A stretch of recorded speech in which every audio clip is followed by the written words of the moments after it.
Inside this box, I have a pair of Shrockworks rock sliders for my Toyota 4Runner, and I am super excited. I've been driving around with a set of plastic steps for far too long, and I need some real protection. So let's check them out.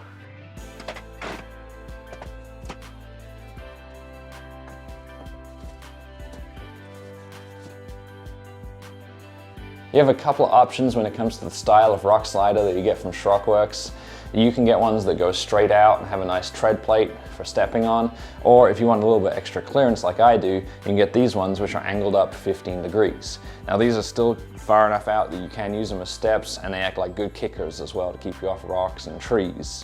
You also have a couple of options as to the coating that you get.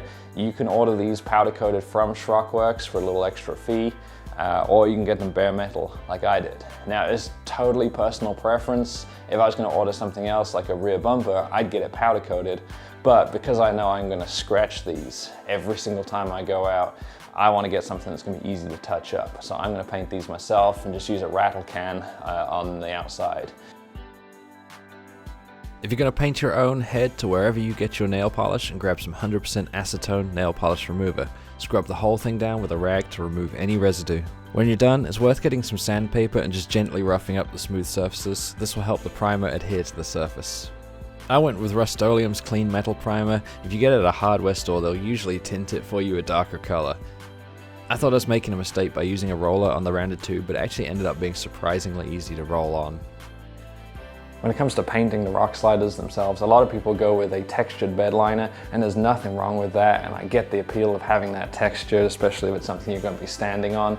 But something to consider is that that texture is also going to hold a lot of the mud and a lot of the dirt from the trails and make them a lot more difficult to clean.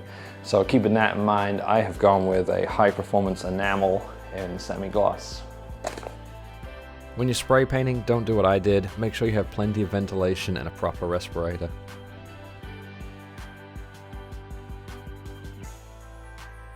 On the driver's side, the skid plates attach here and just next to the cross member, the transmission cross member at the front. In order to attach back here, if you've got the KDSS model, you're going to have to remove some hard lines that come down the side here and pull those out. I don't have KDSS, so I don't have to worry about that. On the driver's side, the back of the slider attaches using the bolt that holds up the front fuel tank strap. You'll need to remove the fuel tank skid plate in order to get to this. There are 4 12mm bolts on the outside and 2 in the center. It's not a bad idea to clean your vehicle properly before you get started. I also really recommend thoroughly cleaning the threaded holes around the transmission crossmember and the ones that line up with the gas tank strap. If you've got an older vehicle, it's also worth taking the time to clean the thread with an 8mm tap. Make sure you support the gas tank underneath with a jack stand, and then you'll need a 14mm socket to remove the strap. You only need to remove the outside bolt on the gas tank strap. Once that's out, you're ready to install the driver's side slider.